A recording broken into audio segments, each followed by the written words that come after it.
Welcome to Last Dawn Stories channel. In my previous life, my sister chose the handsome but aloof eldest young master, while I became the second young master's beast man. The eldest young master never left his home, plagued by illness, and passed away not long after, yet I spent every day inseparable from the second young master, deeply in love. On the day the second young master took charge of the Smith family, I became the matriarch. My sister chose to sever her ties, wishing for rebirth. Before her rebirth, she ran into my room with a knife and killed me with her own hands. Glory and wealth should have been mine, but she didn't know that hidden in my long sleeves, I was tightly clutching the severed tail that belonged to me. I choose the second young master. I am willing to form a bond with him and become his beast man. Seeing that Mr. Smith didn't immediately agree, Faith knelt and shuffled forward a few steps. Watching her impatient demeanor, I knew Faith's wish had come true. She was reborn. Mr. Smith, please let me form a contract with the second young master. Fearing that Mr. Smith might refuse, she spoke urgently, pleading desperately. Mr. Smith furrowed his brow slightly, seemingly displeased. Instead, his gaze fell upon me. Rose, whom do you choose? Half a month ago, Mr. Smith resigned from his official position and returned to his hometown. On the road, we encountered a group of bandits, and my father happened to be passing by with me and Faith, to save him. My father died under the blades of those bandits. In his dying moments, he pleaded with Mr. Smith to take care of me and my sister. As a beast man, one must form a contract with a human before the age of 18, otherwise, days will feel like years, and aging will accelerate rapidly. Yet within 100 days, death is certain. My sister and I are nearly 18, and it is precisely for this reason that our father brought us out to seek humans with whom we can form a bond. Mr. Smith agreed to his request. He treated me and my sister somewhat differently, because I took a knife from Mr. Smith and injured my arm, while my sister, in a moment of danger, pushed him away, nearly causing his death. If it weren't for father's dying words, Mr. Smith would never have brought Faith back. Coming to my senses, I saw the warning look in Faith's eyes. As she wished, I nodded in agreement, sincerely saying, "Since elder sister has chosen the second young master, then I will go to the first young master's room tomorrow." Only then did Mr. Smith agree to Faith. "Good. From now on, Rose, you will follow Lucas." Perhaps Mr. Smith had other matters to attend to, for after giving a few more instructions, he left. Faith couldn't wait to stand up. Not a trace of her previous pitiful demeanor remained in her expression. She arrogantly warned me, "From now on, you'll live with that sickly weakling. Don't even think about seducing the second young master. Or don't blame me for disregarding our sisterly bond." With that, she quickly walked past me. At this moment, I let out a long sigh of relief, feeling completely at ease. "Faith, you can rest assured, not only will I not go looking for Frank, but I'll also bless you both, wishing you a long and lasting union, never to part." After Mr. Smith brought Faith and me back, we lived together. When I returned, all of Faith's belongings had disappeared. I learned from the servants that she had gone to Frank's west courtyard overnight, the spacious house. I live alone, utterly relaxed and carefree. I haven't slept so soundly since forming the covenant with Frank. The next day, the maidservant led me to the east courtyard. It was my first time stepping into this place, taking in the view at a glance. In the courtyard, there was only a stone table with 4 stone stools around it, and a few green bamboos planted by the wall. When the breeze blew, it made a rustling sound. It was completely different from Frank's luxurious western garden. A warm and gentle voice came from inside the house. "The snow falls through March nights, yet should not mar nature's splendor." The voice was pleasant, like a stream flowing through the heart. The maid lowered her voice and said, "The eldest young master is in poor health and fond of reading. Just don't disturb him in your daily routine." I nodded and took note. In my past life, I had only seen Lucas from afar a few times. I just thought he was a handsome young man, full of scholarly demeanor, gentle and refined. It was precisely because of that face that Faith chose him. He had the talent of a top scholar, but passed away in his prime. At this thought,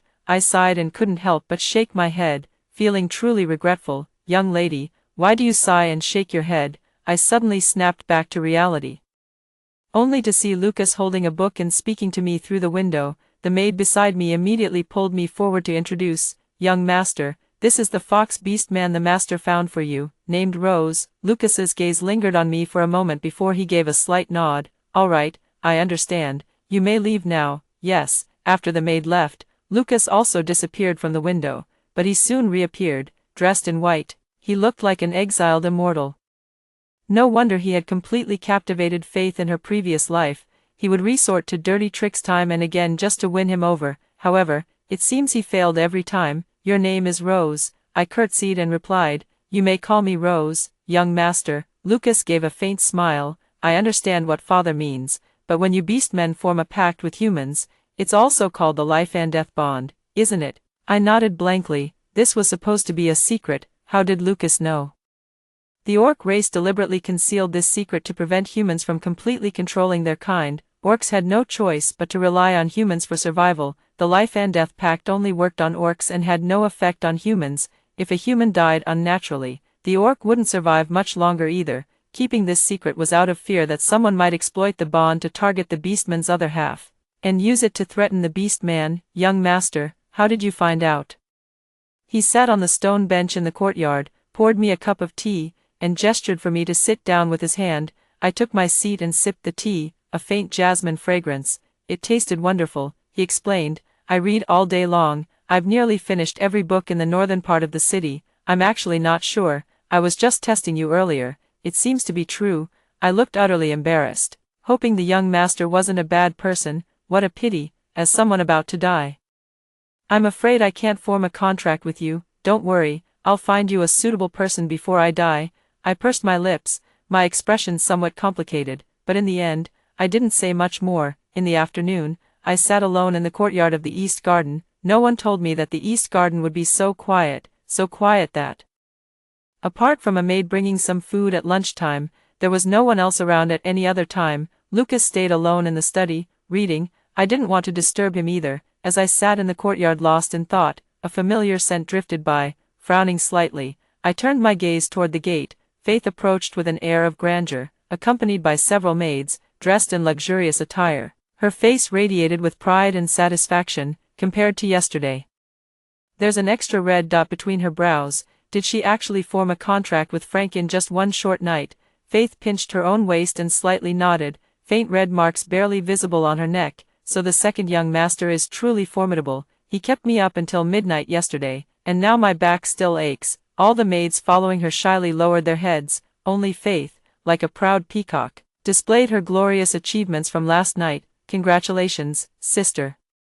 Faith glanced at the spot between my eyebrows, a trace of disdain flashing across her face. "I thought you'd be different, but turns out you're just the same as your elder sister. I should tell you, Lucas doesn't have long to live. You'd be better off making a contract with any random servant than choosing him." Just as I was about to speak, a sharp voice suddenly cut in.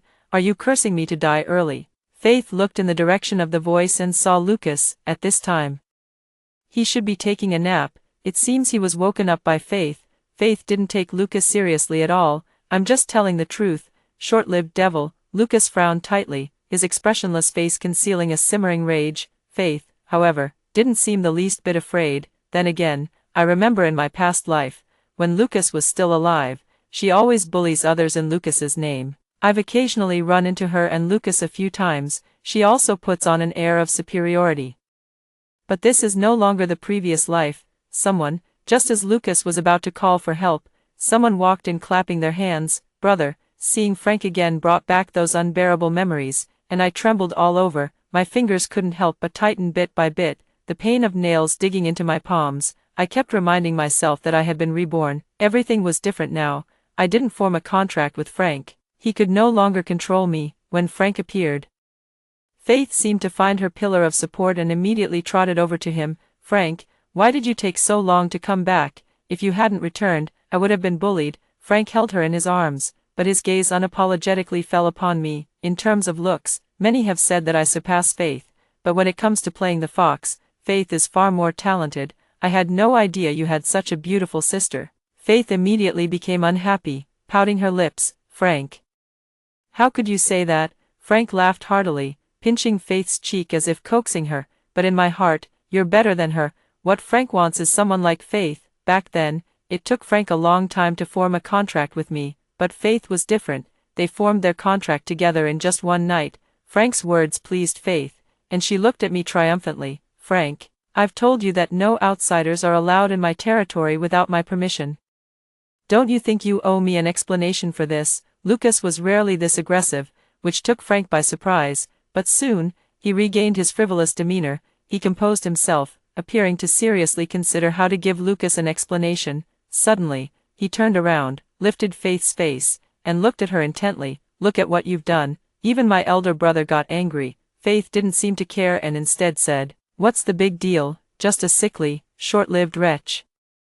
So what if they're angry? If they die from anger, it's not like it'll be blamed on me." Faith hadn't even finished speaking. A hand landed on her cheek, accompanied by the sharp sound of a slap. Faith was knocked flying and crashed into the stone table. The tea set on the table were smashed to pieces all over the floor. It's hard to imagine that just moments ago, these two were chatting and laughing together. Now they've turned hostile without a second thought, and I'm not surprised at all. Because, deep down, Frank is just such a capricious and cold-hearted person. Faith covered the spot where she was hit, also showing an expression of disbelief, but Frank didn't even look at her, just speaking to Lucas. "Brother, do you think this is acceptable? Consider it as my apology to you." Lucas frowned deeply, clearly disapproving of such an approach. He uttered a single word: "Get lost." Frank grabbed Faith's arm and pulled her into his embrace, as if nothing had just happened. Then, "Brother, we're leaving." With those words, Frank swaggered away, dragging a tearful Faith behind him. Ahem. After they left, Lucas coughed a few times, appearing even weaker than before. I stepped forward and patted him on the back. "Sorry for disturbing your rest." Lucas stopped coughing, waved his hand, and looked serious. "It's no trouble, since you're following me. I absolutely can't let you be bullied. In the future, if they come for you, just come to me. In the Smith family, I can still protect you. I just don't know how long this broken body of mine can keep you safe." My heart was slightly moved.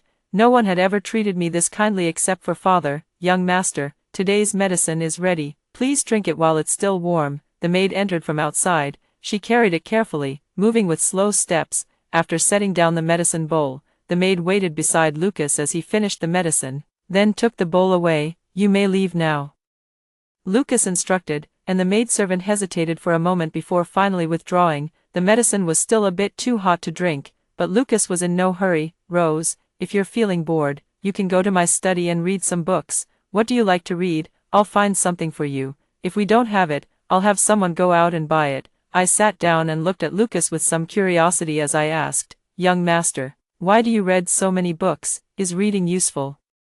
I don't know much about human affairs, although when my father was alive, he told me a few things. For example, Frank loves money, so he goes to great lengths and spares no expense to make a fortune through business. I know money can buy what I want and give me a better life, but what is the purpose of reading? Lucas shook his head with a bitter smile. "Yes, does reading so many books really help me? This body of mine won't last until the imperial exams anyway." Lucas looked somewhat sorrowful. Remembering his past life, he had passed away just half a month before the imperial exams. As he spoke, he had already picked up the medicine bowl, but I snatched it away from him. Perhaps the movement was a bit too forceful, as the medicine spilled all over the floor. Some of it also splashed onto his clothes, leaving very noticeable stains on his white garments. He stared at me in stunned silence, bewildered by my unusual behavior. "Rose, what are you doing?" I glanced around to make sure no one was nearby, then lowered my voice and spoke. "If you want to live until the imperial exams, don't drink this medicine. It's these daily doses that are making you weaker by the day." In my past life, I only learned about this when Frank was drunk and let it slip from his mouth. At that time, Lucas was already dead. It turned out that Frank had long since bribed the doctor and the maid who specifically delivered medicine to Lucas. He secretly added poison to his medicine, a type of poison that wouldn't cause immediate death, but over the years, the toxins accumulated in his body, eventually leading to his demise. "How did you know?" "I saw the maid who delivers your medicine secretly poisoning your dose." I casually made up a lie, not caring whether Lucas believed it or not. "Anyway, don't drink this medicine anymore. Do you not believe me?" I felt a bit uneasy in my heart. After all, I had only known him for a short time. Lucas thought for a moment, then nodded seriously. "All right, I believe you. I won't take this medicine anymore." I found a place to pour out the remaining medicine. Such a good person shouldn't die like they did in their past life. With the young master's permission, I began entering his study. When my father was alive, he taught me to recognize human characters, though I didn't learn many. Whenever I encountered ones I didn't know, I would ask Lucas, who was always very patient. Human books are truly fascinating. no wonder Lucas likes them so much. The young master's daily life was taken care of by the servants in the mansion. 3 meals a day were delivered on time, every day, even my share was included, and I began living like a young lady ahead of time. After half a month, I could already feel that I had gained some weight. After secretly stopping the medication, Lucas's health improved significantly. To avoid alerting the enemy, I suggested he disguise himself as weak to prevent anyone from noticing anything unusual. He was also happy to cooperate with me. Half a month later, Rose. I've noticed you're very talented, quick to understand and very clever. I felt inexplicably happy being praised like this. I felt a bit uncomfortable, and Lucas spoke again. I own quite a few shops that have been left unattended for a long time. Would you be willing to help me manage them? In my previous life, before interacting with humans, I had always lived with my father and Faith. Later, she was taken to the Smith family and controlled by Frank. She had almost no contact with anyone. I hesitated for a moment. Do I have money? Money is a good thing. In the human world, you can't survive without it. Lucas couldn't help but laugh. Profits are yours, losses are mine. Actually, forget it. Even if there's a loss, I'll still pay you. How about that? It was a deal where I couldn't lose no matter how you looked at it, so I immediately nodded in agreement. All right, I'll do it. Lucas handed over the management of 2 clothing shops and 3 herbal medicine stores to me, even assigning an experienced shopkeeper to stay by my side and teach me every step of the way. Within just a few days, I had easily gotten the hang of it and managed everything in perfect order. Ever since I took over these shops, I've been so busy that I hardly had the chance to see Lucas, but every time I did see him, I could notice that his complexion had improved significantly. One day, I even secretly brought the physician from the herbal medicine shop into the mansion to examine Lucas. After he stopped taking the medication, the toxins began to decrease, and he was no longer in life-threatening danger. The doctor left a bottle of medicinal pills. As long as he takes them on time to clear the remaining toxins, he can fully recover. As for Faith, I've seen her much less frequently. On the rare occasion I do run into her, she merely touches the exquisite hairpin in her hair and then the priceless earrings on her ears. He said to me proudly, Rose, I see the eldest young master is indeed not as good as the second young master. The eldest young master only gave you a few shops to manage, and you have to work from dawn to dusk every day to take care of them. Unlike me, I eat delicacies from land and sea, and wear the finest silks and satins. I'm telling you, the second young master obeys my every wish. I let out a faint laugh and, as a younger sister, kindly reminded her, Sister, pies don't just fall from the sky, but she paid no heed. Only growing more smug. You're just jealous of me, jealous that I'm doing better than you now. I couldn't be bothered to argue with her. It was better to go check the newly arrived herbs at the shop. A few days later, I finally had a rare day off and stayed home. Lucas gave me some good news. I had a 500 tael dividend this month. Before there was even time to celebrate the good news, Faith's voice unceremoniously broke the moment. Rose, come out here, come out.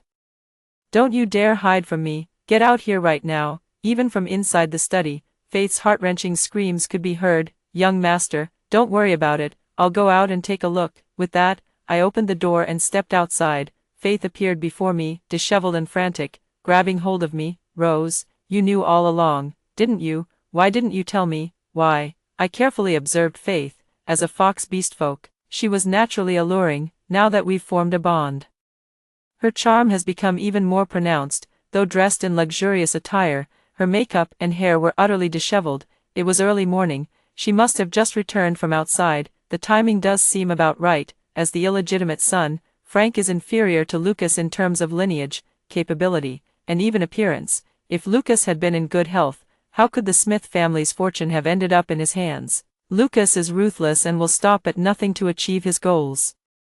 In my previous life, when I first met Lucas, he was gentle and considerate. His care for me was meticulous in every way. Later, I was moved by him and formed a bond with him, but I never could have imagined that he would secretly add aphrodisiacs to my daily meals. Taking aphrodisiacs over a long period can amplify a fox beastman's instincts by hundreds or even thousands of times. Once, I went with him to discuss business, and after a few drinks, I passed out. When I woke up, I found myself lying in the other party's bed, with just a casual touch. That person made me tremble uncontrollably. What a rare beauty indeed. Young Master Song is truly generous to give you to me. The man with a disgustingly lecherous face began groping me all over. I knew I should resist, but the drug in the wine was taking effect. My whole body went limp, completely devoid of strength, under the influence of the aphrodisiac. I even felt a sense of pleasure. From then on, I could never break free from Frank. For the sake of business, he casually handed me over to others in exchange for greater profits. Now, Faith is experiencing everything I went through in my past life, just like me. Originally, I would have definitely told her to stay away from Frank, but the moment I recalled the scene from my past life where she came at me with a knife, on the day of my rebirth, I chose to remain silent and said nothing. Sister, I don't know what you're talking about. I looked completely innocent. Faith severed the foxtail to be reborn, and only she would retain her memories. She didn't know that I had also been reborn with my memories intact. Despair filled Faith's eyes as she finally realized the truth. She let go of me. She kept stepping back, then laughed, a desolate sound. Yes, you know nothing, absolutely nothing. Frank's maid hurried over, ignoring me and urging Faith instead. Miss Ling, the second young master has been looking for you everywhere. How did you end up here? You should hurry back. If he can't find you, the second young master will be angry. Faith refused to leave. She grabbed my hand. Rose, save me, please save me. But I still pulled her hand away and let the maid take her down. Faith, this is your own choice. You've brought this upon yourself. It has nothing to do with me. I stood there for a while, then turned around and saw Lucas. I don't know how long he's been standing here. I put on a smile. Young master, why have you come out? Like a magician performing a trick, he produced a book from behind his back. Here, for you, folk bizarre rules. Young master, I was just joking with you, and you actually found it. Lucas gave a light cough, his cheeks slightly flushed, and didn't say much more. This matter actually traces back to a long time ago, at the very beginning, when he and I read books together. We were still full of enthusiasm. Later on, it gradually became less interesting. From his pile of barely touched books, I found one titled Folk Strange Tales. Though not particularly nourishing, each little story captivated me, and I found them quite amusing. I wasn't preparing for the imperial exams, nor did I need to spend all day reading the classics. Too bad. I only realized after finishing it that this book actually has a second volume. I've been searching for days but couldn't find it.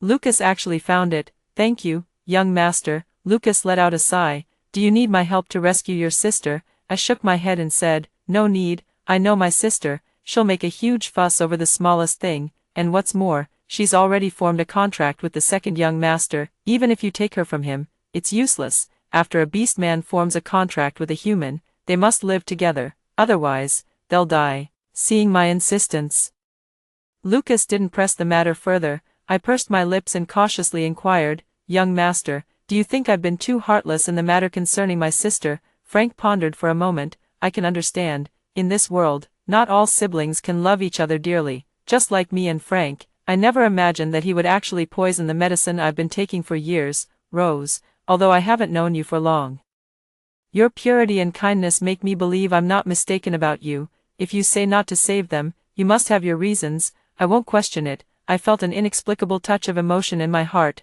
Thank you, young master. One late night, Faith knocked on my door. As soon as we met, Faith began crying uncontrollably in front of me. Rose, I had a fight with the second young master. Can I stay with you tonight? We are sisters by blood, in this vast Song residence. I truly don't know where else to stay besides your place. Do you remember what father said before he passed away? He wanted us to live in this world together, supporting each other. Faith looked at me pitifully, her eyes brimming with tears that somehow never fell, a perfectly executed display of delicate vulnerability. If I hadn't witnessed her cruel nature in my previous life, I might have truly been fooled by her. I pressed my lips together and nodded. All right, come in. Faith smiled and stepped inside. She frowned slightly, and though she quickly regained her composure, I caught it. Seems she's displeased with where I live. Indeed, it's not as grand as the place Frank resides in. Sis, you must be hungry. I'll go check the kitchen to see if there's anything to eat. Wait for me a moment. Without waiting for Faith to reply, I opened the door and went out. It took me the time it takes to burn an incense stick before I returned from outside. I only brought back a bowl of millet porridge from the kitchen. Although it was late at night, there was still plenty of food in the kitchen, but I couldn't be bothered to take anything else. Sister, there's only millet porridge left in the kitchen. Please make do with it. Accustomed to delicacies, Faith naturally looked down on millet porridge, but she still pretended to be pleased and took a sip. Thank you, little sister. Faith poured me a cup of tea, and I took a sip without any suspicion. She chatted with me about everyday matters while observing my reactions, until I finally couldn't hold on any longer. My head tilted to the side, and I collapsed onto the table. "Rose, Rose," Faith called out to me a few times, and only when she was sure I wasn't responding did she let her guard down. If I had known Frank was this kind of person, I would have rather been with that short-lived guy than choose him, but from now on, you go do what you were originally supposed to do. Faith muttered to herself as she led me out of the house, yet she never expected that the outside of the house would be crowded with people. Lucas walked up to Faith and took me from her arms. "Faith, why are you here so late at night? Where are you planning to take Rose?" Faith stood there helplessly. "I just came to catch up with my sister. She just had too much to drink." Lucas ignored Faith's excuses. "Someone, lock her in the woodshed. No one is to let her out without my permission. If the second young master asks about it, tell him to come see me." With that, Lucas picked me up and walked toward the direction of his room. When I was sure no one was around, I opened my eyes and quickly jumped off him. "What, turning your back on me now?" My cheeks felt a bit warm as I spoke awkwardly. "Young master, it's so late, I'm sorry to disturb you. I just went out to get food for Faith, but that was merely an excuse. It was time to poison her, and also time to save myself, of course. I didn't drink the tea she poured for me. Who knows what she might have put in it?" From Faith's soliloquy, I could roughly guess. Faith made a deal with Frank to break free from his control. She planned to knock me out and hand me over to Frank, but Faith was too naive. Even if she succeeded, Frank wouldn't let her go.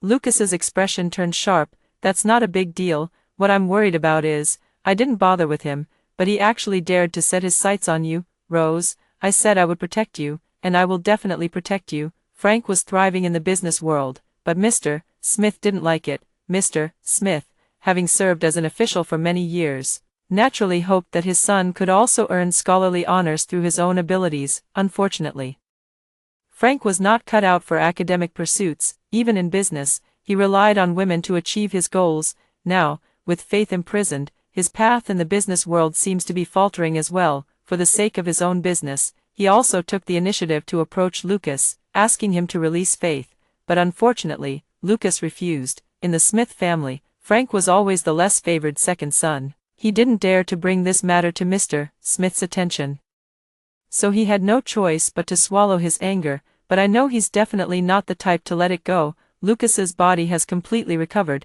He stopped pretending and began to take control of the Smith family. Mr. Smith's vitality has visibly improved during this period. He had someone summon me to express his gratitude. Rose is truly a lucky star. Lucas's illness hadn't improved for years, yet within just over a month of you moving to East Garden, his health has completely recovered.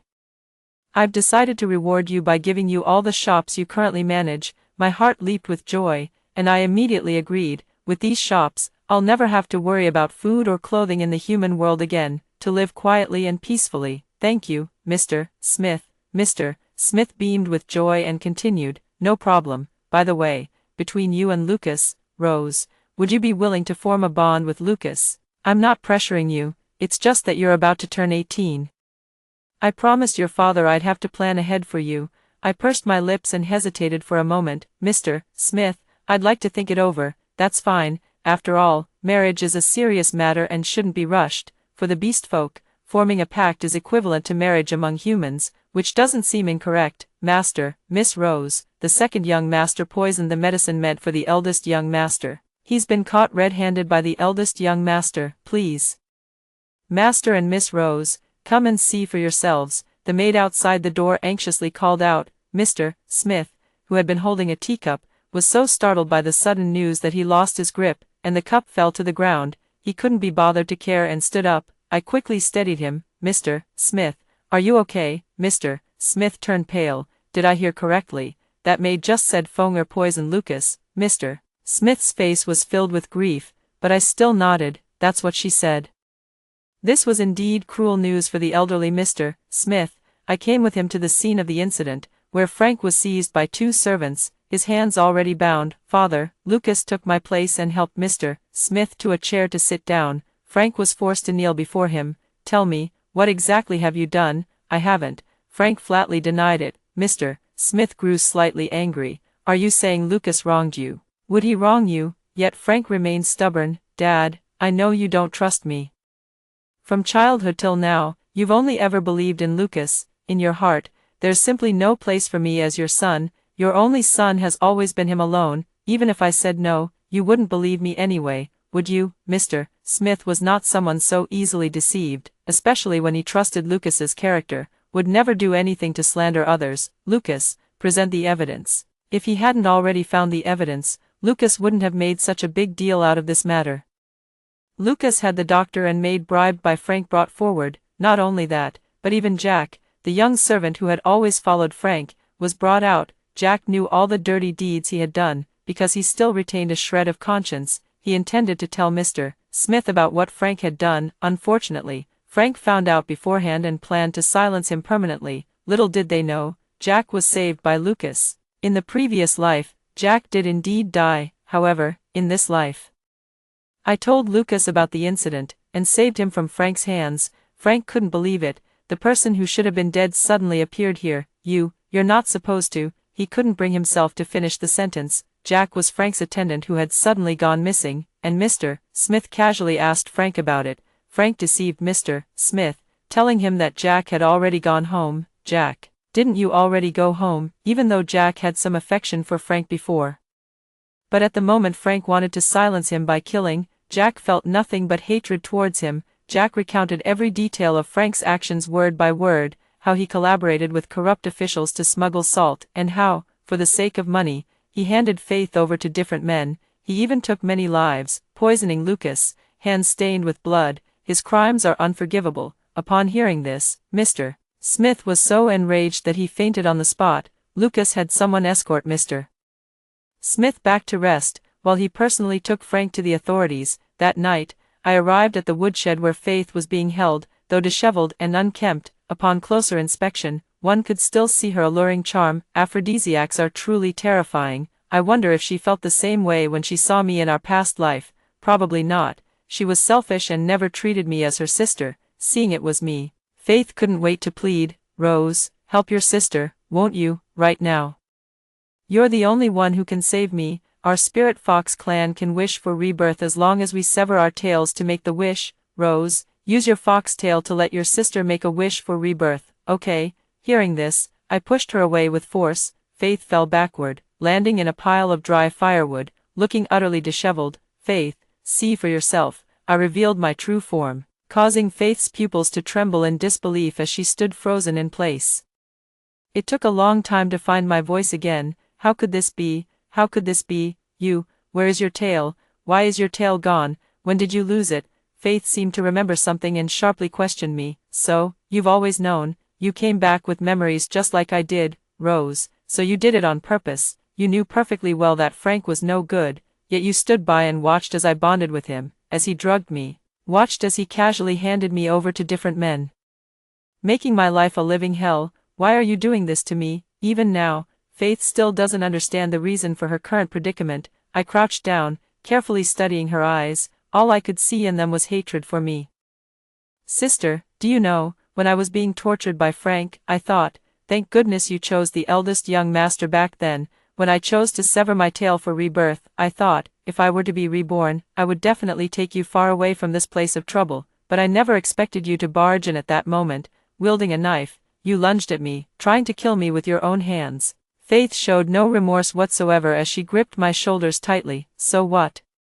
We've both been reborn anyway. Why do you have to be so petty about these things? I'm your own sister. Save me, get me out of here, now. Faith has worn away the last bit of sisterly affection left in my heart. I stood up and walked to the door. Faith unwillingly tried to charge at me again but was stopped by someone. I stood at the door, turned around, and glanced at her, speaking softly. Sister, you'd better take care of yourself. I left without looking back, and the door closed behind me. Mr. Smith woke up to find Frank already locked in the government prison. Though he was angry, in the end, he didn't say much. Frank, guilty of numerous crimes with irrefutable evidence, was sentenced to execution in half a month. Mr. Smith, feigning illness, handed over the management of the Smith family to Lucas. The shop originally entrusted to me for management has now been transferred to my name, and my days have become increasingly leisurely. As for Faith, she remains locked in the woodshed. She receives only 1 bowl of rice per day. At first, she would still scream and shout, hoping someone would let her out, but later, seeing no hope, she seemed to resign herself to fate. I didn't want to kill her. After all, she was my sister. After Lucas is executed, she will age a year each day and die within 100 days. The imperial examinations are approaching, and Lucas has now regained his health. Of course, he won't miss this opportunity. The night before leaving, he deliberately waited for me in the courtyard. "Young master, did you need something from me?" Under the moonlight, one could still see Lucas's cheeks slightly flushed. He hesitated for a moment, cleared his throat softly, and finally spoke. "Rose, when I return home in glory, would you be willing to form a bond with me?" I felt a bit flustered and didn't know how to respond at the moment. Lucas looked somewhat disappointed. "Never mind. How could I let you make such an important decision so hastily?" After saying that, he was about to leave, but I grabbed his hand. Lucas looked at me in surprise. "I'm afraid I won't live to see you return in glory. In half a month, I'll turn 18. If I wait for you to come back wealthy and honored, I'll probably be nothing but a pile of bones by then." Lucas wore a grave expression. "Don't talk nonsense." I raised an eyebrow slightly, warning him, "So, before you leave for the expedition, we must form our bond. Young master, I will wait for you to return." Lucas broke into a smile, nearly pulling me into an embrace on the spot, but instead he just gazed at me nervously, not daring to be presumptuous. "Rose, is this true?" I deliberately threatened him. "Well, you must come back. If you don't, the Smith family's house, shops, and money will all be mine alone. Rose, I won't let you down." He reached out and carefully pulled me into his embrace. Lucas suddenly remembered something again. "Rose, didn't you say that after forming a contract with a human, beast men have to live with their contractor or they'll die?" "I lied to you back then. There's no such thing." Lucas naturally believed it, but back then, I hadn't lied to him. After forming a bond with a human, a beast man must live with that human, which is why most beast men consider bonding with a human equivalent to marriage. But I'm different. My rebirth was made possible by Faith's severed tail, while my own severed tail was used to wish for freedom from the fate of sharing life and death with a human after bonding. The destiny of beast men relying on humans to survive cannot be altered, not even by making a wish with a severed tail. But I don't want to be controlled by humans again because of the covenant. I leaned gently against Lucas's shoulder, an unprecedented sense of peace, after hearing the first story above. What are your thoughts? Feel free to share your opinions in the comments section. Next, there is another similar story. Let's continue to see. My sister's gray egg hatched into a golden phoenix. Father glared at me fiercely, his expression shifting from dark to joyful. My green tea sister smirked at me triumphantly, feigning surprise. I thought with elder sister's skills, she would surely hatch a phoenix. I held the little black crow in my hands and smiled too.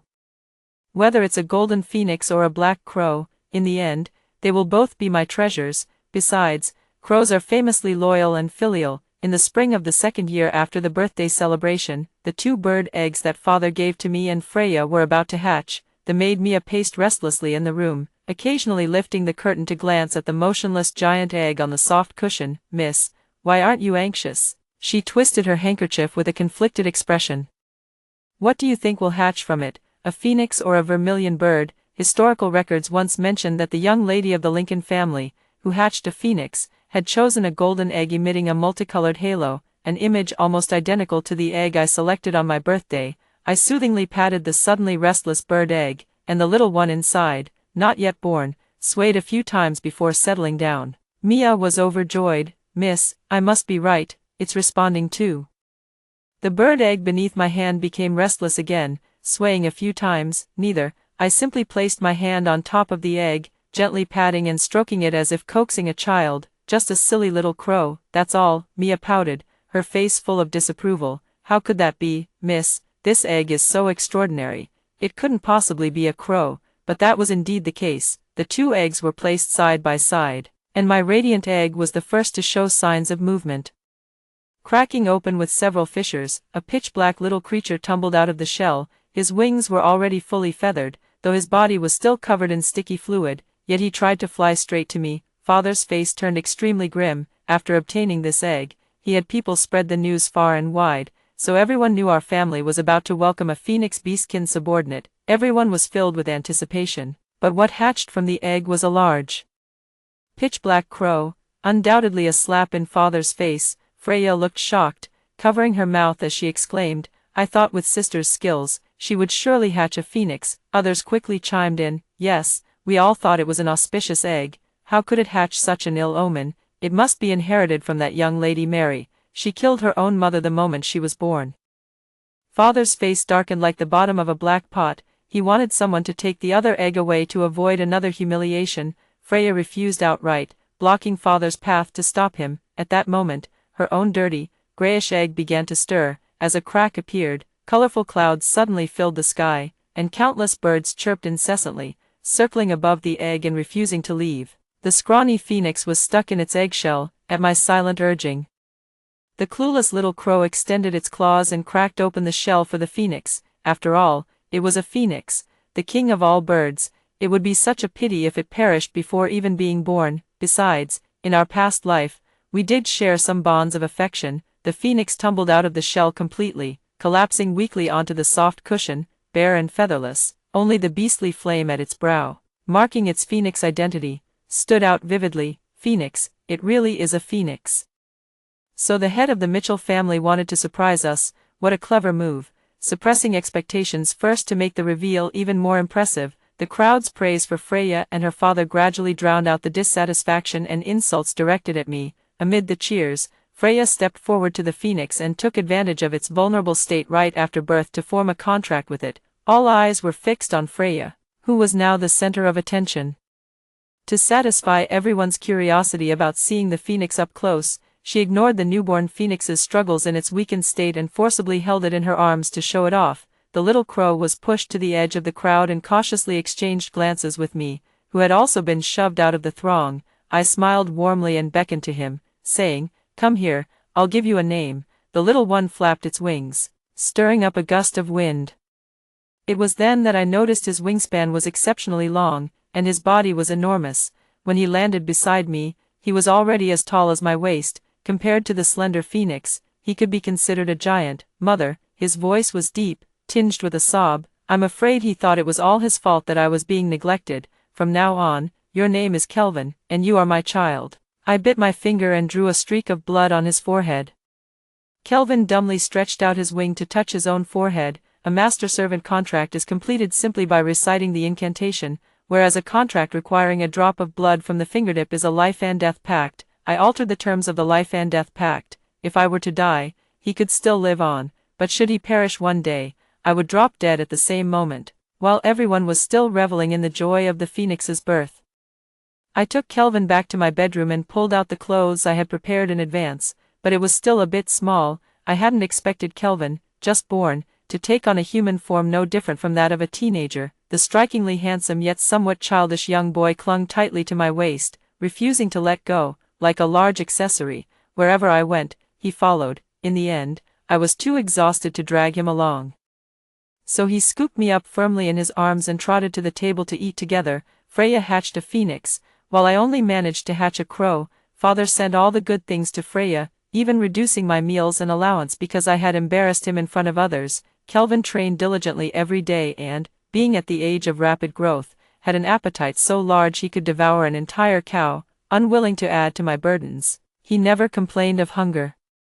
Preferring to faint from starvation in a corner rather than voice his needs to me, after that day, I never wore any jewelry again, selling it all to buy Kelvin various delicious and nutritious dishes. I heard from Mia that the little phoenix under Freya's command had fainted from hunger several times, and was often seen stealing chickens from the kitchen. As soon as these words were spoken, a crisp sound came from outside the courtyard. Kelvin narrowed his eyes, transformed into his bird form, and flew out of the courtyard in an instant, his sharp claws gripping a little brat and throwing them in front of me. That familiar little face was smeared with mud, yet it couldn't hide the phoenix flame between the eyebrows. "Hungry?" As soon as I asked, his stomach let out a timely growl. "Then sit down and eat together." The table was laden with an array of dishes, aside from Kelvin's favorites. I had subconsciously prepared a portion of what Phoenix liked as well. He stared at the table, swallowing hard, his eyes filled with wariness. "The master said it's all because of your mischief that my body is so weak now. If you're giving me food now, you must be trying to kill me." I neither got angry nor annoyed, smiling faintly. "Suit yourself." Kelvin reverted to his teenage form and snorted coldly. "Eat it or not, I don't even want to give it to you." The food on the table vanished one after another as Kelvin devoured the hearty dishes like roast chicken and grilled goose like a whirlwind. The phoenix endured for a while but eventually couldn't resist sitting on the other side to compete with Kelvin for the meal. They didn't even leave a drop of soup behind, and the plates were as clean as if they had been washed. "What's your name?" I asked the phoenix. He sniffled and said, "Call me Hey." "That means you don't have a name." I shook my head. "If you don't mind, I can call you Fire. As the leader of all birds, the phoenix possesses its own phoenix fire, which has the power to suppress all other flames in the world. This was his name in his previous life." "I don't mind." Fire glanced at me awkwardly a few times, then suddenly turned pale and collapsed, clutching his chest and rolling around in pain. I immediately stood up and shielded him. Freya sat perched on the shoulders of an ordinary orc, and after entering the courtyard, she cast a haughty glance our way.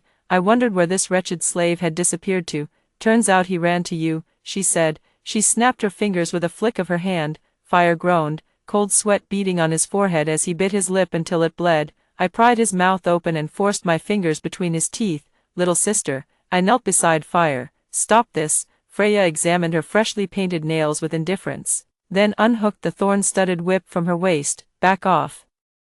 He's my orc, I'll do as I please. Who are you to tell me to stop?" The whip was about to strike Fire's head, but I immediately shielded him, taking the blow on my back. "Mother." Kelvin's eyes burned red as he charged forward, knocking the orc beneath Freya away. Just as his claws were about to tear through Freya's chest, she broke into a cold sweat and screamed, "Kill me, and that worthless slave dies too. Father will demand answers. Your master won't survive the consequences." Freya wasn't that stupid after all. Kelvin hastily retracted his claws and tumbled to the ground in disarray. Seizing the opportunity, Freya stood up and lashed another whip across Kelvin's body. "You're just a beast, man. How dare you lay hands on me? This is outright rebellion." I couldn't spare any extra energy to check Kelvin's injuries. The whip that struck my back had torn away chunks of flesh, soaking my white shirt with blood. The excruciating pain caused my vision to flicker in and out of darkness, and waves of dizziness assaulted my head. Fire dazedly reached to touch the wound on my back, his gaze turning vacant as he stared at the crimson staining his hand before looking up at me. Why, he was much thinner in this life than when he had met me in the previous one. Freya knew her egg would surely hatch a phoenix, so she never bothered to care for him. Even the incubation was done half-heartedly, barely preparing any nutritional supplements for Fire. This resulted in Fire being exceptionally weak after birth, completely lacking the majestic form of a phoenix. Without even a single feather grown, he appeared bald and became a spectacle, shattering whatever dignity he had as a phoenix. Like an exhibit, he was leashed with a collar by Freya and paraded around various places for show. After showing him off, Freya paid him no further attention, neither feeding him nor aiding his cultivation, ruthlessly reducing the noble and powerful phoenix to a mere quail. Fire's abilities were weaker than in his previous life, and Freya believed it was because she had broken his eggshell, damaging his foundation and causing his frailty. She secretly complained to her father, and upon returning, she found Fire missing, which led her to my courtyard. "I knew you were jealous that I hatched a phoenix and wanted to find a chance to kill him," Freya said with a haughty expression, twirling the ends of her hair and chuckling. "This time, I caught you red-handed. If I tell Father, you won't be able to stay in this house anymore." Another whip lashed toward me. Fire gritted his teeth and shielded me, but Kelvin moved even faster than him. He flapped his wings to push Freya away and hurried to my side, using his own heart's blood to heal the wounds on my back. "Get out." Kelvin's still unretracted feathers bristled behind him, like a beast whose territory had been violated. "If it weren't for you, my mother wouldn't have been hurt." Fire's outstretched hand hesitated for a few seconds before dropping helplessly. "I'm sorry," he murmured, his eyes darkening, the phoenix flame between his brows dimming slightly. "I won't come again." My ears were ringing incessantly, so I didn't quite catch what they were saying. I only saw Fire reach out and then withdraw his hand, his face wearing such a desolate expression that I couldn't help but give his hand a squeeze. "Fire, if you side with her against me, your treatment will improve. Then you'll have all the food you want and won't have to go hungry." I forced a weak smile, only for Kelvin to press a finger against my lips. "Mother, what nonsense are you talking? Whoever dares to target you," his tone was icy, brimming with killing intent, "I'll kill them." Fire must have taken my words to heart. The very next day after he left, he actively sought trouble, plucking many feathers from Kelvin's wings. Freya was in high spirits and finally willing to nourish Fire with delicacies from land and sea. The phoenix, a divine beast, drinks only from sweet springs and perches solely on parasol trees. Such a noble creature naturally cannot be appeased with just 1 or 2 dry buns. My situation with Kelvin was becoming increasingly difficult. I had already sent Mia away from my side, and I couldn't leave the estate without permission, so I could only rely on Kelvin to hunt for himself. He didn't dare go far and could only hunt nearby, gradually starving back to his original size, so I went to find Freya. "I don't want to keep the crow anymore, you can have him," I said flatly. "They say crows are symbols of misfortune, and after keeping him all this time, I've suffered enough." The sound of a shattered clay pot came from outside the house. I pretended not to know it was Kelvin who made the noise. Freya naturally wouldn't mind having another powerful beast man. Kelvin's formidable abilities were well known to everyone in the household. She couldn't wait for me to bring Kelvin over to sign the master-servant contract. When I returned to the courtyard, Kelvin was leaning against the stone table we used for meals, his eyes dark and brooding. "Mother, since you've already heard everything, pack your things and leave." I brushed past him and was about to close the door when Kelvin rushed over, clinging to my waist just like he did when he was a child. He grew up incredibly fast and is now a head taller than me, yet he still acts like a kid. "Mom, I don't want to go. Did I do something to upset you recently?" Kelvin was so anxious that tears welled up in the corners of his eyes, rolling down his jaw. "I'll change. I can change anything, Mom. I'll be really obedient. Please don't abandon me." I gently stroked his satin-like black hair. "Kelvin, since you're going to be obedient, why haven't you left yet?" He shuddered violently, burying his face in my embrace without a word. The fabric around my waist was completely soaked. At first, Kelvin silently shed tears, but in the end, he clung to me and wept bitterly. I still hardened my heart and sent him away. Freya, to sever his thoughts of me, immediately signed a master-servant contract with him, with 2 powerful beast men under Freya's control. My status in the mansion became even lower than that of a maid. Everyone knew whom to flatter and whom to scorn. A young lady without a single beast man versus the second young lady who possessed 2 powerful ones, but none of them knew that every night, Kelvin would return to my courtyard with a smile, carrying countless treasures and delicacies. I sat in the courtyard drinking tea, watching as Kelvin tripped over his own feet and tumbled off the roof. This foolish boy, even when I try to drive him away, he stubbornly insists on coming to see me, each time bearing carefully selected gifts. My original plan was to leave him with Freya for a few days. That way, I could use Freya's wealth to support Kelvin while also getting her to stop targeting me, killing multiple birds with 1 stone. All it took was Kelvin, that single-minded fool, playing along with my act. But as long as I don't tell him my plan, his genuine emotions will naturally show. I knew he would definitely return even if driven away. Ravens are the most loyal and filial of birds. After raising Kelvin so carefully for so long, he wouldn't just leave like that, so I told him the truth the first time he came back. That silly boy grinned like a sunflower, clinging to me without letting go. "Mom, Freya is going to the Beastkin tournament, will you come too?" He pouted pitifully, whining, "I've been holding back my strength for so long, it's so frustrating." The Beastkin tournament sounds grand, but in truth, it's just a banquet where noble heirs show off their beastkin. At the banquet, they pit their beastkin against each other, and the losing beastkin are left to the mercy of the victor. "If you want to go have fun, then let's go," I agreed, and not long after, I heard the news that Freya was taking her 2 beastmen to participate in the Beastmen Grand Competition. Father fully supported this. He naturally wouldn't miss such an opportunity to flaunt the family's wealth. I changed into my night attire, put on my hood and mask, and hid among Kelvin's feathers as we followed Freya to Penglai. Having been an outcast in the household for so long, my sudden disappearance would go unnoticed. Even if it were discovered, no one would bother to look for me, merely speculating in secret whether I had died somewhere. Kelvin flew steadily, his feathers blocking the biting cold wind.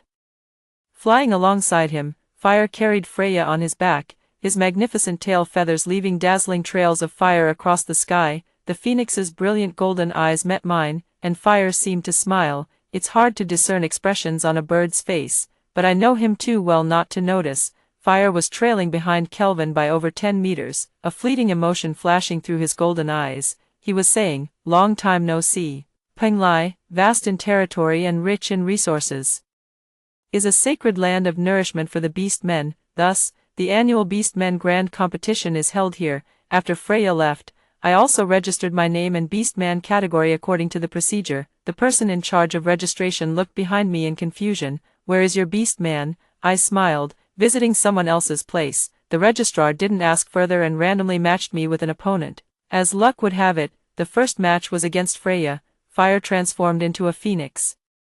Crouching on the competition stage, while Freya sat leisurely on his back, unhurriedly peeling a grape, Kelvin's handsome face wore a confident smile. Dressed in a black robe, he didn't resemble an enslaved beastman at all, but rather a young master meticulously raised by some noble family, exuding an air of aristocratic elegance. The spectators whispered among themselves, speculating about the origins of this beastman. "You all don't know.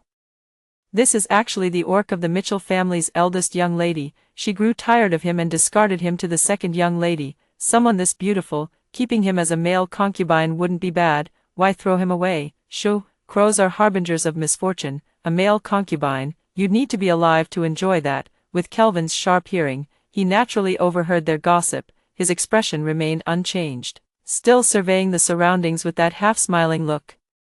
"Kelvin is looking for me." Seeing this, I stepped onto the platform and stood opposite Freya. "Where's your beast man? You didn't bring one. Do you really want to get beaten up yourself?" Freya snorted disdainfully. Her only purpose here was to show off her phoenix beastman and bask in the other's flattery. "That black thing, you, go kill the one across from you." Kelvin narrowed his eyes and charged forward the next second, just as everyone thought he would tear out my heart directly. He instead collapsed at my feet, whimpering pitifully, "Mom, I've missed you so much. Why did it take you so long to come up?" The hood was blown off by the wind. He stirred, revealing my face to the crowd. "It's actually the young lady of the Mitchell family. What is she doing here? Maybe she regrets seeing her former beastman so powerful now," someone said with a face full of certainty. "Hey, why don't you kneel and beg? See if he's willing to go back with you." I didn't react much. But Kelvin's eyes lit up. Disregarding his expensive and exquisite attire, he kowtowed to me 3 times with a loud thud. They were right. "Mom, was my kowtow loud enough? Can you come home with me?" Kelvin's eyes sparkled, and his unexpected move shocked everyone into simultaneous silence. Only Freya looked grim, her nails digging deep into her palms. "Black thing, don't forget I'm your master now." She gnashed her teeth, her face twisted with fury. "Get back here at once, or I'll kill you." Freya didn't give Kelvin any time to return. Immediately beginning to chant the incantation, Kelvin calmly stood up, his arms still wrapped around my waist, as if afraid I might disappear if he let go for even a moment. "Do you think a master-servant contract can surpass a life-and-death bond?" Freya clenched Fire's feathers tightly in anger. "The life-and-death pact is the highest-level contract. Since Kelvin and I have already formed a life-and-death pact, she naturally can't establish a master-servant pact with him." All this time, Kelvin had been acting to deceive her. "After bullying my mother for so long, it's my turn to take rightful revenge." Kelvin sneered and transformed into his bird form. He spread his black wings, his figure, larger than a phoenix, looming over Freya, blocking the sunlight above her. "Damn it, what are you standing there for?" Freya pulled out the whip at her waist and lashed it fiercely at Fire's back. Fire remained unmoved, still squatting on the ground with his eyes closed. The gale stirred by the giant raven's wings made it impossible for anyone to keep their eyes open. Through the wind curtain, I glimpsed Fire in the distance. The phoenix flames on his body grew weaker, as if about to extinguish. "Kelvin, knock her whip away and then come back." The fierce wind rushed into my mouth, but Kelvin keenly caught the sound of my voice. He knocked the thorn whip out of Freya's hand with a swipe of his claw, hastily retracting his wings and landing beside me, docile and obedient, with none of the murderous aura from moments ago. Freya had lost her weapon, and the whispers in her ears grew incessant. She directed all her fury at Fire. Seeing the phoenix flames on Fire about to extinguish, I clapped my hands to catch his attention. "Fire." He opened his eyes, his golden pupils filled with complex emotions. "Be good. Stop hurting yourself." I shook my head helplessly. "If you win, I'll find a way to take you in. How about that?" After a long silence, his voice was hoarse. "Deal." Freya was flipped to the ground by him, and Kelvin eagerly stepped forward to fight. The 2 equally massive birds battled fiercely, scattering feathers everywhere. Under Freya's constant demands, Fire had never been able to rest properly. Most of the time, he was dragged around by Freya to show off, neglecting his training. Naturally, he was no match for Kelvin. But I could tell he was holding back, not using his full strength. As a noble phoenix, even if Fire couldn't defeat Kelvin, he wouldn't let Kelvin win so easily. His little schemes, I couldn't help but laugh. The defeated orc automatically belonged to the victor. Freya was so angry her face turned red and her neck thickened. Yet she couldn't force Fire to return. If she did so, it would be equivalent to breaking the contract. The supporters behind the Great Orc Tournament included the royal family, and she dared not act recklessly. Fire transformed into human form, a lean young man covered in wounds, his face expressionless, as if nothing and no one could stir his emotions. I took out the ointment from my pocket and carefully applied it to the wound. "Does it hurt?" Fire seemed to suddenly understand what it meant to feel wronged. His eyes lowered, and his voice trembled. "It hurts." I lightened my touch even more. Kelvin cursed at Fire beside us, calling him a schemer. Kelvin, as the reigning champion, had to defend his title. Reluctantly, he returned to the center of the arena. In the following matches, he knocked out his opponents with a single palm strike, swift and decisive. The competition, originally scheduled to last 3 or 4 days, concluded in just 1 day. Behind me stood over 20 beastmen of various species, a motley crew. According to the rules, the owners of these beastmen had to annul their contracts, as the defeated beastmen had become my spoils of war. Kelvin waited eagerly for praise. I patted his head, hooked my arm around his neck as I did when he was little, and lightly kissed his forehead. "Well done, you've worked hard." Fire coughed uncomfortably.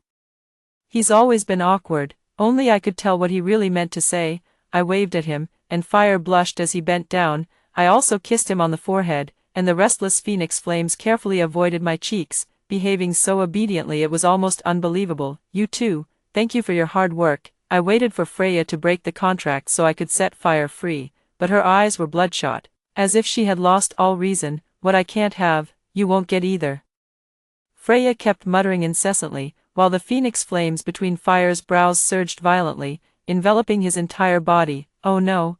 Kelvin reacted swiftly, spreading his wings to shield me. "Freya is going to kill Fire using the master-servant contract." Amidst the sky filled with golden-red flames, Fire smiled at me. His entire body transformed into flames, dissipating into the heavens and earth with the hurricane.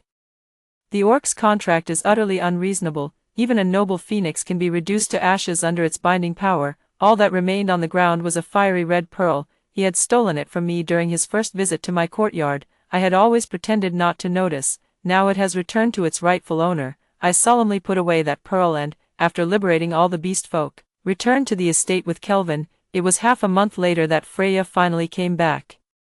And that was only because I grew worried and sent someone to fetch her. If left to her own devices, she probably wouldn't have made it home even in a month. I had thought she would behave herself once the beast folk were gone, but I never expected her to storm into Father's presence and lodge a complaint. Freya twisted the truth, pinning the blame for Fire's death entirely on me. If I hadn't sneaked off to participate in the Beastmen Grand Competition, Fire wouldn't have died. She never mentioned that it was her who killed Fire using the contract. Father flew into a rage. Only then did I realize that the Emperor actually wanted to see the Phoenix. The Emperor and the Empress shared a deep bond, yet the Empress had been gravely ill for a long time. After the birth of Fire, the court astrologer observed the celestial signs at night and calculated that the Empress's illness was actually due to a missing part of her Phoenix destiny. It was foretold that replenishing it with Phoenix fire would restore her health. The Empress was actually my mother's elder sister. Since my mother passed away, I had not visited her in the palace again. Aside from my mother, she was the person who cared for me the most in this world. I never imagined she had fallen so seriously ill. Father didn't tell anyone about this matter, fearing someone might steal the credit. But now that Fire is dead, our family can't produce a second Phoenix. Under Freya's distortion of the truth, Father agreed to her idea, which was to send me into the palace, placing all the blame on me, that I was the one who killed the Phoenix, and the entire Mitchell family had nothing to do with it. For this reason, my father severed ties with me and swiftly sent me into the palace. Kelvin followed me casually, admiring the palace's decor, plucking a flower from a tree. "Mother, this flower is beautiful, let me pin it in your hair." In the early days, to raise Kelvin, I pawned all my jewelry and since then have only used twigs to tie my hair, adorned with fresh flowers. Kelvin and I, with our indifferent attitude, angered the eunuch leading the way. Silence, no loud noises in front of the Emperor's bedchamber. Kelvin didn't even glance at him. "Eunuch, your voice seems louder." His smile was bewitching. "Would you like me to help you lose your voice?" The eunuch, realizing he had provoked someone, cautiously lowered his head and dared not speak another word. Actually, meeting the Emperor wouldn't have helped, because I truly couldn't produce a second Phoenix. Upon learning of the Phoenix's death, the emperor was so enraged that he nearly succumbed to his fury on the spot. I'm no fool to let false accusations go unchallenged, so I explained the full details to the emperor.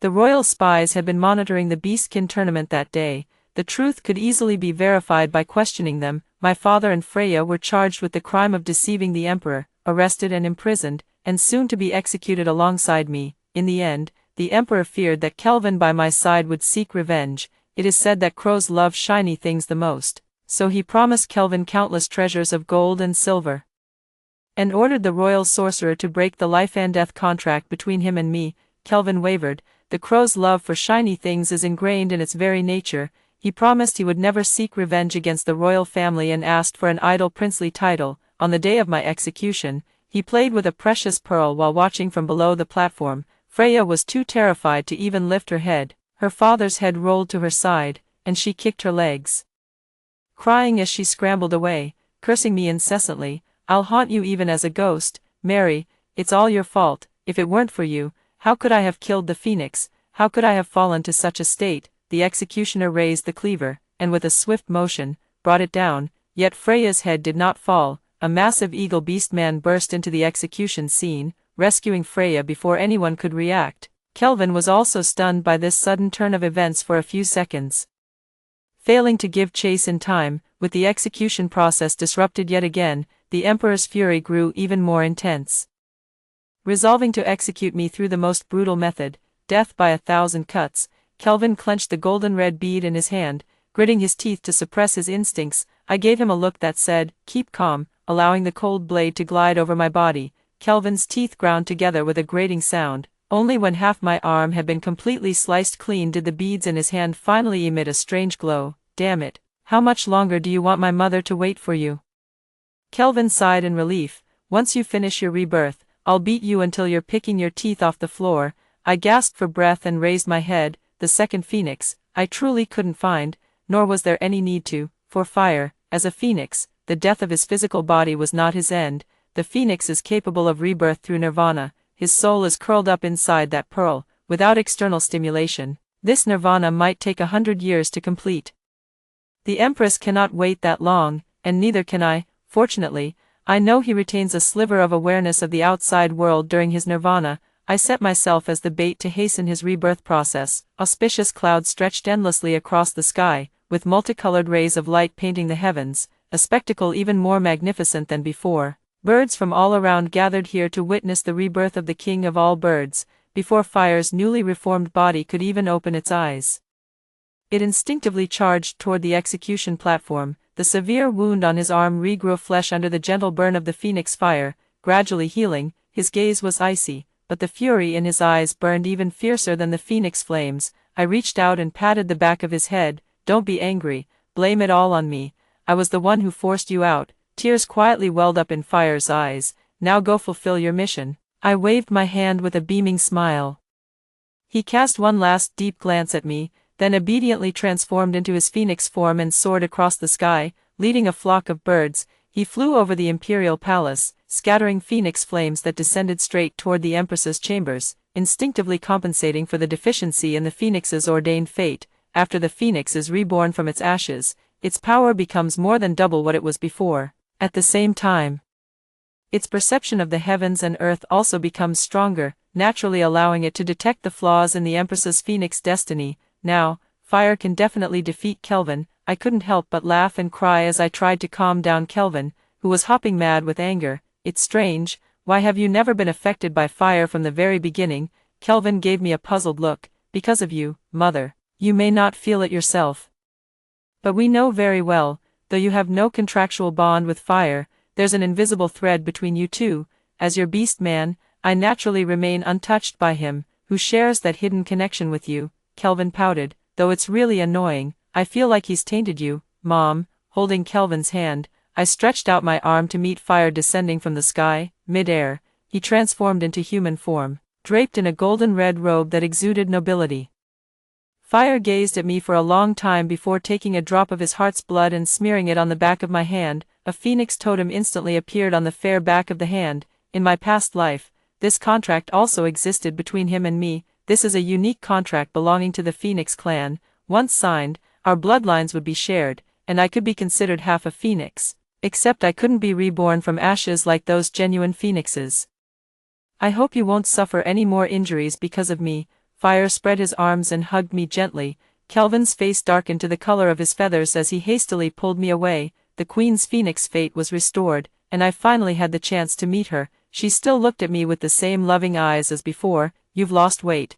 How did you get so thin? She said, tears falling as she spoke. Your father died too easily. Had I known how he treated you all these years, I never should have let you leave the palace. After my mother's death, the Empress actually considered taking me in and raising me as a princess, but it went against tradition, and if it displeased the Emperor, even she might not be able to protect herself. I talked with her for a long time, and when I left the palace, Kelvin and Fire were leaning against the wall on either side, waiting for me. Birds fly incredibly fast. It felt like I had just settled on Kelvin's back when we arrived back at the residence. There were hardly any people left in the residence, aside from Mia, who insisted on staying, and a few elderly women. I thought I could enjoy a period of peace, but Freya's retaliation came so swiftly. I thought she would never appear again after escaping, never expecting she hated me so much she couldn't bear it for even a moment. That day, the Grey Wolf who rescued him joined forces with other unbound beastmen, sparking a beastmen rebellion. Countless beastmen disregarded their master-servant contracts, killing their owners before dropping dead themselves. In an instant, all the beastmen in the capital had their contracts dissolved and were cast out of their homes. Those who enjoyed toying with and humiliating orcs naively believed they wouldn't face retaliation as long as they released them. These liberated orcs joined the rebel army and began slaughtering those who had once abused them. Oppression pushed to an extreme will inevitably provoke resistance. I did not interfere with this vengeance that came from the orcs. Kelvin rubbed his temples with a headache. That sister of yours is really something. She completely fooled that Grey Wolf and even formed a soulmate bond with him. I heard you used to mistreat your sister and abuse beastmen. And now he's furious and coming to settle the score with you. The soulmate bond can only be formed between partners. Freya used to be terrified of canines, but I never expected she'd go this far just to get back at me. The Grey Wolf barged into my bedroom with Freya on his back while I was applying medicine to Kelvin's wounds. He and Fire were constantly fighting, the two birds clawing at each other, leaving scratches all over their backs and chests. The Grey Wolf's gaping maw was right before us, yet I calmly patted Kelvin's shoulder without changing expression. Don't be shy, turn over. Kelvin kept his eyes tightly shut. Auntie, I can apply the ointment myself in front. I'm not wearing pants. From beginning to end, neither Kelvin nor I spared the Grey Wolf a single glance. The wolf halted its attack on its own, looking suspiciously between me and Kelvin. She doesn't seem as terrible as you described, the Grey Wolf said in a low voice. If she were someone who abused beastmen, why would such a powerful beastman allow her to apply medicine? Freya's legs seemed to have some issues, making her unable to stand. She clenched the Grey Wolf's fur tightly, her voice sharp. She's faking it, didn't I already tell you? She pretends to be gentle and caring, but the medicine she applies is actually poisonous. Countless beastmen have died at her hands. As their leader, you should take responsibility for your subordinates. Although I did not participate in the activities to suppress the orc rebellion, there have been people outside using my name to slaughter these rare, defiant orcs. It's about time. Fire should have finished the investigation by now. The Grey Wolf took no action. His own arms were covered with bleeding wounds, yet Freya seemed not to notice and kept urging the Grey Wolf to act. Have you forgotten the child in my womb? Freya's gaze was full of resentment. Keeping her will bring endless trouble. What if she tries to harm me? Can you bear the consequences? Oh. Where are you looking? Kelvin said sarcastically. My mother is applying medicine for me. Are you jealous? Oh my, don't tell me no one is applying medicine for you. Kelvin's smugness made me laugh out loud. The Grey Wolf seemed to have made up its mind, its sharp claws thrusting straight toward my heart. Kelvin lazily reached out, effortlessly restraining the Grey Wolf, killing my mother right in front of me. Do I look weak to you? Can't you even see me? If you won't kill, I will. Freya rolled off the Grey Wolf's back, gripping a sharp hairpin in her hand. I've always been physically weak. If Kelvin is held back by the Grey Wolf, Freya is bound to succeed this time. The tip of the hairpin drew closer to my heart, and a triumphant smile spread across Freya's face, as if her vengeance was finally fulfilled. The hairpin merely grazed my clothes before Freya's wrist was seized tightly, and she was flung away with force. Fire brushed off non-existent dust from his hands. His gaze icy and sharp, he suffered quite a bit under Freya's hands when he was young. Back, would you like some tea? I smoothed out the wrinkles on my clothes and poured him a cup of tea. Fire finished drinking before tossing the package into the grey wolf's arms. See the truth for yourself, don't disturb her. Kelvin timely released the grey wolf and strolled out casually, picking up Freya who had crawled away. What Freya did wasn't actually hidden, Fire found out with just one investigation. She might fool those long-oppressed beast men, but deceiving Fire was far more difficult. Freya joined forces with her former admirers in the city to massacre the orcs on a large scale, then pinned all the blame on me. Among the orcs, there were also her accomplices, the Grey Wolf's younger brother, who was actually her true lover. The child in Freya's womb also belonged to the Grey Wolf's younger brother. The devastated Grey Wolf took Freya away, bowing deeply to me before leaving. I never heard any news about Freya after that. Under my direction, Fire and Kelvin began to gather the orc rebels. I also worked hard to discuss the liberation of orcs with the Emperor and Empress. 5 years later, Fire established the orc nation in the wilderness and signed an alliance treaty with the Emperor. There will never again be incidents of wantonly oppressing and bullying beast folk. Kelvin refused to leave with Fire, insisting on staying by my side. Originally, I intended to dissolve the life and death contract between us. The only reason I formed the pact in the first place was my fear of failing to care for him properly, worried he might die unnoticed somewhere beyond my knowledge. But Kelvin absolutely refused to break it. Whenever I brought up the topic, he would throw himself on the ground, throwing tantrums and acting shamelessly. That tear-streaked face was far too impactful, and over time I stopped bringing up the matter. After the Queen passed away peacefully, I had nothing left to hold me in this country. Fire personally came to pick me up. The resplendent and noble phoenix soared across the sky, its tail feathers leaving a dazzling trail in the night. Fire wanted me to ride on his back to go back, but Kelvin refused, and the two ended up fighting again over their disagreement. I sat amidst a floor full of feathers, laughing so hard I couldn't straighten up, really raising two troublemakers. That's all the story. What do you think of this story? Share with me in the comments section. What would you do if you were in this situation? Looking forward to hearing from you. If you liked this story, don't forget to like it, share it, and subscribe to my channel. See you next time.